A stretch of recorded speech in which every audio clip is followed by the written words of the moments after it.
গেলেই আরেকটা উনি বলছেন যে মদ্যপান ডাইভার করতে হবে। ঠিক আছে, মাথায় রইল, অথবা হইব। আমার কর্পোরেটর মহোদয় আছেন এখানে, জানি না ওনারা নামলে আবার কি বলবে। তো যেখানে আমরা বিভিন্ন জায়গায় আমরা করছি, এখানে বিস্তারিত আলোচনা হয়েছে কোথায় কোথায় কি করা হয়েছে। ডেভেলপমেন্ট ছাড়া কোনো কথা নেই, ডেভেলপমেন্ট করতে হবে। আগে কি হতো, ডেভেলপমেন্টের নামে এত বছর ধরে শিববাড়ির সংস্কার কেন হলো না, শান্তিপাড়ার কেন সংস্কার হলো না, আমরা ডিম সাগরের কেন সংস্কার হলো না, লেকের যে আমাদের লেক ভিউ আছে শিবনগরের, সেটার কেন সংস্কার হলো না। এখানে ডেপুটি মেয়র বলছেন যে ওনার যে এরিয়া স্লাম এরিয়া, সেখানে সংস্কারের কাজ শুরু হয়ে গেছে। এই বিষয়গুলো ভাববার বিষয় যে কারা অ্যাকচুয়ালি কাজ করতে চায়, আর কাজের নামে রাজনীতি আমরা করতে চাই না। অনেক আছে কাজের নামে রাজনীতি, আর কাজের কোনো রকম তার ধর্ম হয় না। রক্তের যেমন কোনো ধর্ম হয় না, কাজেরও কোনো ধর্ম হয় না। আর কাজের মাধ্যমে পরিচয় হয় কে কি কি, সে পারবে কি পারবে না, তার উপর ভিত্তি করে এক একজন এক এক জায়গায় তাকে জায়গা দেওয়া হয়। এখানে শৈলেশে আমি দেখেছি যখন যে কাজটা দেয় নিপুণভাবে করার চেষ্টা করেন। আমরা জানি কেউ nobody is indispensable in this world, কিন্তু তারপরেও এক এক সময় আমরা মনে করি যে এমুক ছিল তার সময় এই কাজটা হয়েছে। আমাদের বর্তমান প্রধানমন্ত্রী নরেন্দ্র মোদীজি যে কাজ করে যাচ্ছেন সারা জীবন মানুষ মনে রাখবে। আমি জানি না আনেওয়ালে দিন মে এই ধরনের একজন প্রধানমন্ত্রী আর আমরা পাবো কিনা। এইরকম প্রধানমন্ত্রী সত্যিই আমরা ভাগ্যবান। এবার যখন ওনার সাথে আমি দেখা করলাম, ওনাকে আমি বললাম যে ত্রিপুরাকে আমি সাজাতে চাই, ডেভেলপমেন্ট করতে চাই। বলে मैं तो बैठा हूँ डेवलपमेंट के लिए, मैं तो हूँ। এই যে বিষয়, কত এটা মানে শক্তি আমাদের মধ্যে চলে আসে এক কথায়। তো এই দিকে আমরা বিভিন্ন প্রকল্প আমরা বানাচ্ছি। আমি বিভিন্ন আধিকারিকদের সাথে কথা বলছি। আজকে আপনারা শুনে নিশ্চয়ই খুশি হবেন যে স্বাস্থ্য দপ্তরের তরফ থেকে আমাদের এই যে মৌ হয়েছে সিজা হসপিটালের সাথে ওদের 12 জনের টিম কালকে এসছে এখানে। কিডনি ট্রান্সপ্লান্ট আজকে সকাল 8টা থেকে শুরু হয়েছে, ভাবা যায় কোনোদিন। এবং যে পেশেন্ট ছিল, মানে পেশেন্ট তার মা, মানে যে নাকি ডোনেট করবে, ডোনার আর রেসিপিয়েন্ট তার ছেলে, মানে এত ইমোশনাল হয়েছে। গতকাল আমি দেখা করেছি, আমাকে অনেকে বলছিল এইরকম একটা মানে ঘটনা আপনি করতে যাচ্ছেন, তো একটা সভা হওয়া উচিত, সেখানে সাংবাদিক বন্ধুদের সামনে বলা উচিত, ফলাও করে প্রচার করা উচিত। আমি বললাম আমি করবো না, কারণ এখানে দরকার নেই। কারণ খুব মানে অ্যাসেপ্টিক জোন, সেখানে হাইজিন মেনটেন করতে হবে, একটা ইনফেকশন হলে বিপদ। তো সেই জায়গায় এক সাংবাদিক বন্ধু আমার সাথে কালকে ঢুকছিল, ওকে না করে দেওয়া হয়েছে। আমি আগে বলে দিয়েছিলাম ঢুকতে দেবে না। তো ওখানে গিয়েছি, ওর সাথে কথা বলেছি। She was crying like anything. বলছে যে এই যে কাজ আপনি করলেন, কত লাখ লাখ টাকা খরচ, সেই জায়গায় আমরা মাত্র, আমাকে যা ডাক্তারবাবুরা বললেন, মানে 1.5 লাখ টাকার মতো আমরা যারা আসছে তাদেরকে দেব, আর তাদের থাকা খাওয়া আমরা সরকার বহন করবে, তার একটা পয়সাও লাগবে না। ভাবুন তো, কোনদিন কেউ ভেবেছিল? শুরু হচ্ছে, তার আগে আমাদের যারা ডাক্তারবাবুরা আছে, যারা ইউরোলজিস্ট, নেফ্রোলজিস্ট এবং ট্রান্সপ্লান্ট যারা করে, তাদের কাছে আমরা পাঠিয়েছি আমাদের ফুল টিম, নার্স থেকে আরম্ভ করে ফুল টিম। আমরা 7-8 জন 9 জনের টিম পাঠিয়েছি, অ্যানেস্থেসিওলজিস্ট। তারা গিয়ে মানে ট্রেনিং নিয়ে এসছে। তারা এখন আস্তে আস্তে করে ওদের সাথে কাজ করবে, এবং আগামী দিন ওরা যখন সেটা শিখে যাবে, শিখে বা তারও একটা মানে রুলস আছে যে এত বছর অবধি যদি তুমি কাজ করো, you will be allowed to work. তো সেই কাজটা ওদের সাথে 5 বছরের আমাদের মানে মৌ হয়েছে। 5 বছরের মধ্যে 3 বছর যদি ওদের হয়ে যায়, তাহলে they will be permitted to work. তো এই যে বিষয়গুলো একটার পরে আমরা করার চেষ্টা করছি, এবং এর থেকে স্যাটিসফ্যাকশন আর কি হতে পারে। কালকে পেশেন্ট, ওর মা যে বলছো একদিকে, এবং আমাকে যা বলা হলো যে একই 2 টেবিলে একসাথে সাইমালটেনিয়াসলি শুরু হবে, একদিকে ডোনারের আর রেসিপিয়েন্ট, দুজনের 2 টেবিলেই কিন্তু একসাথে টিম অপারেশন স্টার্ট করবে। এবং আশা করি সেটা সাকসেসফুল হবে। এবং একের পর এর আগে নিউরো সার্জারিতে আমরা নিউরোসার্জন এনেছি, নিউরোলজিস্ট এনেছি। এখানে এখন ওপেন হার্ট সার্জারি হচ্ছে। কোনটা কম? একের পর এক 9টা সুপার স্পেশালিটি আমরা এখানে শুরু করেছি। মেডিকেল কলেজের সিট এখন 100 থেকে 150 হয়ে গেছে। আমাদের যে WHO যে রেশিও, সেই রেশিও অনুযায়ী এখনও আমরা অনেক পিছনে, ডাক্তার এবং পেশেন্টের রেশিও। সেই জায়গায় আমরা এখন এখানে মেডিকেল কলেজ আরও TMCর মধ্যে আছে 100, কিন্তু এর মধ্যে আবার বাইরের থেকে অনেকে আসে, কারণ সবাই তো আর ত্রিপুরার না। তো আমাদের ডাক্তার আরো বেশি করে প্রয়োজন। একজন এসছে বাইরের থেকে, পশ্চিমবাংলার থেকে, সে মেডিকেল কলেজ এখানে খুলতে চায়। আপনাদের অবগতির জন্য জানাচ্ছি, যখন ডেন্টাল কলেজ এখানে খুললাম, এ তো সাংঘাতিক বিষয়। ডেভেলপমেন্ট চায় না, বিরোধীর কিছু লোক আছে ডেভেলপমেন্ট চায়। প্রধানমন্ত্রী মেঘালয়ের থেকে, আমিও মেঘালয়ে যাব, গুয়াহাটির থেকে আমি গাড়ি করে যাচ্ছিলাম মেঘালয়ে, এবং আসার সময় প্রধানমন্ত্রীর ফ্লাইটে আমি চলে আসবো আগরতলা, এবং এখানে এসে অনেক যে প্রকল্প, তার সাথে ডেন্টাল কলেজও ওপেন হবে। তো ওনার সাথে আমার চলে আসবো, সেইভাবে কথা। রাস্তায় যাচ্ছি, হঠাৎ করে খবর এলো PMO অফিস থেকে। PMO তো ওনার তো অফিসিয়ালরা আমার কাছে যোগাযোগ করলো যে কেউ একজন এখানের বিধায়ক লিখেছেন যে ডেন্টাল কলেজ যে যারা ফ্যাকাল্টি, সেই ফ্যাকাল্টি আগরতলা গভর্নমেন্ট মেডিকেল কলেজের ফ্যাকাল্টি, তাহলে আগরতলা গভর্নমেন্ট মেডিকেল কলেজের এফিলিয়েশনই চলে যাবে। মূর্খের স্বর্গে বাস করে। অদ্ভুত। যে কোনো, আমরা তো পড়েছি ডেন্টাল কলেজ, নিয়মই হচ্ছে ডেন্টাল কলেজে পড়লে অ্যানাটমি, ফিজিওলজি, সার্জারি যাই আছে, এখানে ডাক্তারবাবু আছেন আমাদের, উনি আবার সার্জেনও ছিলেন, আমাদের কমিশনার সাহেব। উনি জানেন যে আমাদের সার্জারি হোক, মেডিসিনই হোক, অ্যানাটমি, ফিজিওলজি যা আছে, মেডিকেল কলেজে পড়তে হবে। এটাই নিয়ম। এখানে যে আমাদের বিভিন্ন যে পারা মেডিক্সের যে কোর্সগুলো আছে, ANM, JNM, তারা কিন্তু কলেজে এসে আমাদের TMCতে বা আগরতলা গভর্নমেন্ট মেডিকেল কলেজে এসে ওদের পড়াশোনা করতে হয়। তারপর আমার সেদিন রোববার আমি ডেন্টাল কাউন্সিল অফ ইন্ডিয়ার সাথে আমার পরিচয় ছিল, ওনাদেরকে বলে সমস্ত কাগজ বের করে তারপর যখন পাঠালাম, কারণ ন্যাচারালি একটা সমস্যা হয়ে যাচ্ছে যে আমি এখানে এসে একটা এরকম যদি কন্ট্রোভার্সি হয় আর এটা যদি ইনগ্রেট করি তাহলে তো মুশকিল হবে। তা আমি সমস্ত এই রাস্তায় যেতে যেতে আমি ওনাদের সাথে কথা বলেছি, বলে সেই কাগজটাকে যখন পাঠালাম তাহলে সেটা, আর প্লেনে বসে তো আর প্রধানমন্ত্রীর সাথে এইসব কথা হবে না, যেই সব। তাই এই যে এলো, সিমিলারলি এখন একটা মেডিকেল কলেজ এখানে খুলছে। প্রথমে আমি বললাম যে কি করে এই মেডিকেল কলেজ গভর্নমেন্টের পারমিশন ছাড়া হবে, তো সেই বিষয়েও আবার পেছনে লেগে গেছে। বলছে যে ওর নাকি অনেক ধরনের করাপশনে জড়িত। আমি বললাম, ও যদি করাপশনে জড়িত হয় ওকে দড়ি লাগিয়ে পুলিশ নিয়ে গেলেই হয়, আমাদের তো কোনো সমস্যা নেই।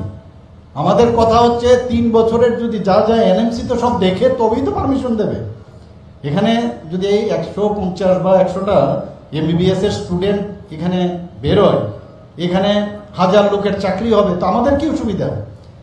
করাপশনে যদি জড়িত থাকে, জিনেটকে তো তোমরা দিয়েছিলে তখন তোমাদের সময়। জিনেটকে কি দিয়েছে? বিল্ডিং দিয়েছে, ম্যান পাওয়ার দিয়েছে, যন্ত্রপাতি দিয়েছে, জমি দিয়েছে। ওনাদেরকে আমরা কি দিলাম? কিছুই দেয়নি। জমি ও নিজে কিনেছে, বিল্ডিং নিজে করছে, ম্যান পাওয়ার দেয়নি। আমরা কি দিয়েছি? 2 বছরের জন্য ম্যাক্সিমাম IGM এর মধ্যে যারা স্টুডেন্টদের তাদের পড়াশোনার দায়িত্ব, এরা এসে স্টুডেন্ট যারা পেশেন্ট আছে তাদেরকে ওরা পড়াতে পারবে পেশেন্ট দেখে। তার জন্য 2 কোটি টাকা ব্যাংক গ্যারান্টি, 10,000 টাকা করে প্রতিটা স্টুডেন্টের জন্য তারা দিতে হবে আমাদের। এই ক্লজ আমরা রেখেছি, আমরা কিচ্ছু দেইনি। কিন্তু এটাকে নিয়েও চেষ্টা, উনি নাকি এই মুখের সাথে যুক্ত হতে মুখে, তখন মনে হচ্ছে যে ওই আমাদের পার্টির যিনি মুখ কথা বলেছেন, আরে আমাদের পার্টির এ মুখে তো অনেক কিছু তোমাদের এগেনস্টে বলে, সেই কথাটা লুপে নিচ্ছ না, খালি এই কথাটা লুপে নিচ্ছ। এই যে একটা রাজনীতি করে, অদ্ভুত। আর আমাদের এই সরকার সব খবরাখবর নিয়ে তবেই এটা করেছে, পরিষ্কার। তা এই ধরনের ডেভেলপমেন্ট হতেই দেয় না কোথাও। ডেভেলপমেন্টের কোনো সুযোগ নেই। আমি জানি না এখানে শিববাড়ির বিষয় কোন জায়গা থেকে কখন কে আসবে আমার জানা নেই, তো এইগুলো করে ওরা। আপনারা দেখুন এখানে শিববাড়ির যারা বাসিন্দারা এই অত্র এলাকায় আছেন, যখন এটার পরিবেশটা কিরকম হবে একবার ভাবুন তো। চিত্রটা নিশ্চয়ই আপনারা দেখেছেন, কত সুন্দর হয়ে গেল জায়গাটা। আজকে ভেটেরিনারি হসপিটালের সামনে কিরকম লেকটা কি লাগবে বলুন। হ্যাঁ, হীরাদা তো এখানে ঘুরবে মনে হয়, রোজ সকালে মর্নিং ওয়াক করবে, বাজারে বাজারে করতে যাবে, কত সুন্দর। আমরাও চাই সব জায়গায়, কেন এখানে ভিড় থাকবে? এই যে ট্রান্সপোর্টেশনের সমস্যা প্রায়ই আসে। ইচ্ছা আছে যে এই ধরনের যে সেন্ট্রাল রোডের কি অবস্থা, মানুষ আসতেই পারে না। চিন্তা আছে, ভাবনা আছে, যখন সঠিক সময়ে সঠিক ব্যবস্থা সেটা আমরা করব। আমরা জানি মানুষের সমস্যা আছে, এই সমস্যা যত সমস্যা আছে বলেই তো গভর্নমেন্ট, আনলে তো গভর্নমেন্টের দরকারই ছিল না। অফিসিয়াল যারা আছে ওরাই করতে পারতো সব। এবং এই জনপ্রতিনিধির কাছে আসে এই কারণেই, কারণ এই জনতা জনার্দন এবং তার যে প্রতিনিধি, তার কাছে এই কারণেই আসে যে আমার সমস্যা। অনেকে চাকরির জন্য হন্যে হয়ে দৌড়ায়। আমাদের সরকার ঠিক করেছে ট্রান্সপারেন্সি ছাড়া আমরা চাকরি দেব। প্রধানমন্ত্রী সেদিন বলেছেন যে আপনি ভাবুন একটা প্রান্তিক গ্রামের একটা বস্তির বাড়ির একটা ছেলে, সে বুঝতে পারছে না কাকে ধরবে। সে ঘর থেকে বেরিয়েছে, পড়াশোনা করেছে কোনো কষ্টে, ওর মা বাবা ওকে পড়িয়েছে, বুঝতে পারছে না কাকে ধরলে কি হবে। তাহলে আমাদের কি করা উচিত? যদি ট্রান্সপারেন্সির মাধ্যমে পরীক্ষা 100% পরীক্ষা দিয়ে পরীক্ষা পাশ করলে তবেই চাকরি হবে। এই 15% বলছে না, অনেক প্রদেশে অলরেডি 15% যে ভাইবার যে বিষয় সেটাও উঠিয়ে দিয়েছে। কিন্তু আমাদের যে সংস্কৃতি, এই কমিউনিস্টরা আগে করে গেছে যে আমার যে মিছিল হবে, প্রসেশন হবে, তার পিছে পিছে হাঁটলে 15 বছর মিনিমাম হাঁটতে হবে, তবে গিয়ে চাকরি দেবো। আবার সেই চাকরিও বেনিয়ম, সেটাও চাকরি চলে যাবে। এই তো ছিল। আর আমরা চাকরিগুলো সেদিনও আমি প্রায় 400 উপরে আমি যে অ্যাপয়েন্টমেন্ট যে লেটার সেগুলো আমি দিচ্ছিলাম আমাদের আরডি যে পঞ্চায়েত যে হল আছে সেখানে আমি দিচ্ছিলাম। মানে যারা এসছে আমি দেখলাম তাদের বডি ল্যাঙ্গুয়েজই অন্যরকম, কারণ তারা পরীক্ষা দিয়ে এসছে, কাউকে ধরে আসেনি। তাহলে কত ওই যে বস্তির যে ছেলেটা বা ওই যে কুড়ে ঘরের যে ছেলেটা, তার পক্ষে একটা জিনিস থাকবে যে কাউকে আমার ধরতে হয়নি, দরকার নেই। মানুষ এই ট্রান্সপারেন্সি স্বচ্ছতার সাথে যদি আমরা চলি, মানুষ স্বচ্ছতাটাই চায়। এবং প্রধানমন্ত্রীজি যেভাবে স্বচ্ছতার সাথে আজকে কেন্দ্র সরকার চলছে, এবার তো যে একটা খুশি আমি দেখলাম, মানে আমরা পেলাম 240 আর 100-র নিচে, 100 পাইনি, 99 পেয়েছে। লাফালাফি লম্ফ জম্ফ যা দেখলাম, অদ্ভুত। মনে হচ্ছে এতদিন ধরে তো পরীক্ষায় পাশ করে না, এখন যেহেতু পি পেয়েছে, পি পেয়ে পাশ করেছে, এতে আনন্দিত। এবং আমরা দেখেছি মানে পার্লামেন্টে কি ধরনের বক্তব্য রাখেন, হিন্দুদের নিয়ে কটূক্তি করেন, যা খুশি তাই বলেন। যে পার্লামেন্ট ডক্টর শ্যামাপ্রসাদ মুখার্জির মতো ব্যক্তিরা ওখানে ছিলেন, তার যে গরিমা সেটাই নষ্ট হয়ে যাচ্ছে এখন। মানে হাসাহাসির বিষয় দাঁড়িয়েছে, মানুষ তবুও পিছনে ছুটছে।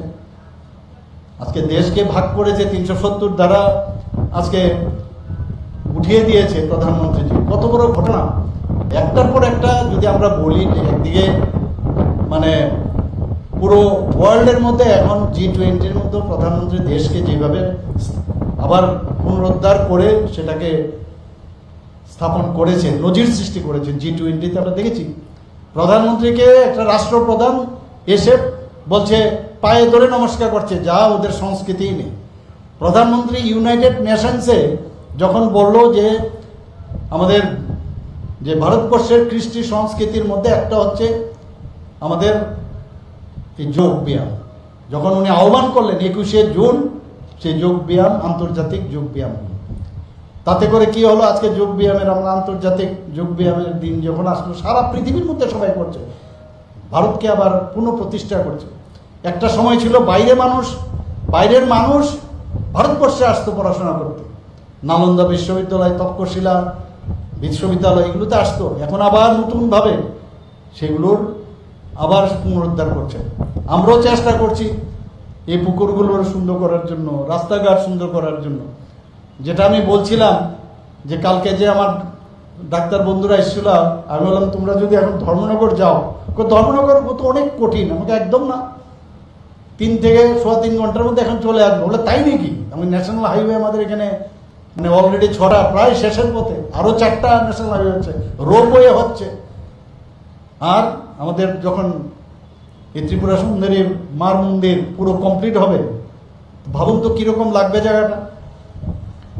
তো এটাই আমি বলছি যে এখানে যারা আছেন আমরা পরিশ্রম করব, পরিশ্রমের বিকল্প নেই, কিন্তু আপনাদের সহযোগিতা খুব দরকার।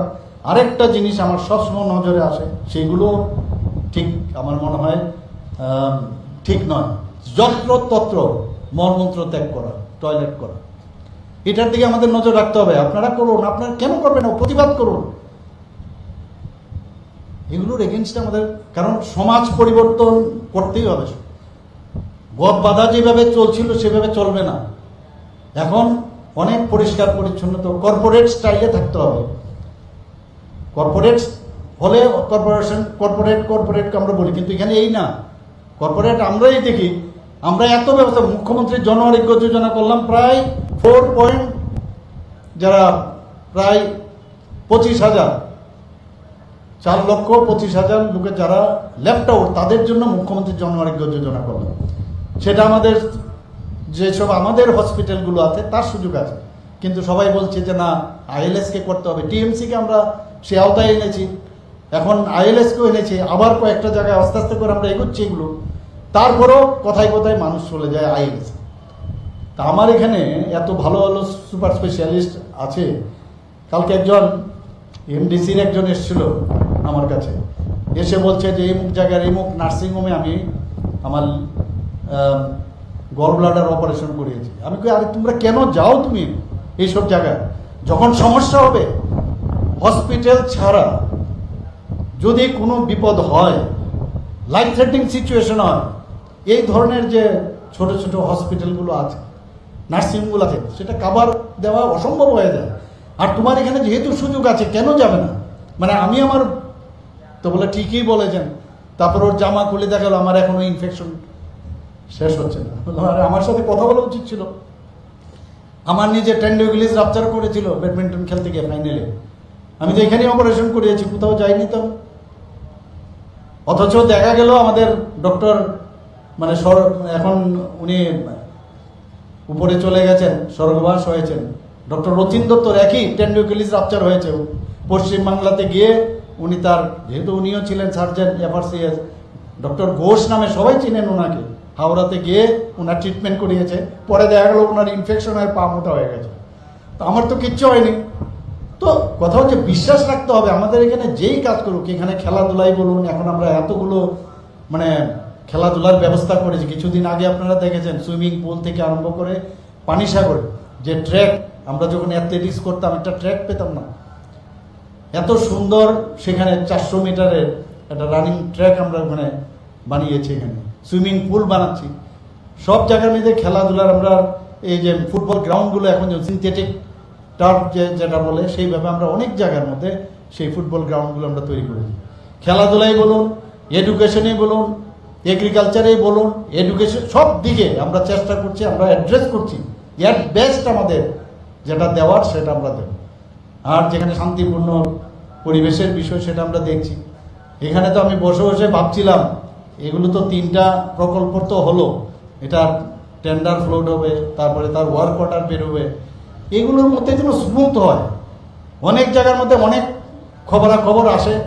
আমি সব অনেককে বলবো যারা এখনো সাবধান হয়ে যান, কারণ যাতে বাধাপ্রাপ্ত কেউ না হয়, নর্মাল কাজ হয়, তাহলে কিন্তু যা করার আমরা করব, এটা করতেই হবে, আদারওয়াইজ অনেক সমস্যা হয়। আমি এখানে যারাই আজকে উপস্থিত হয়েছেন, আমি আজকের এই সুন্দর দিনে আমি সবাইকে আবার হার্দিক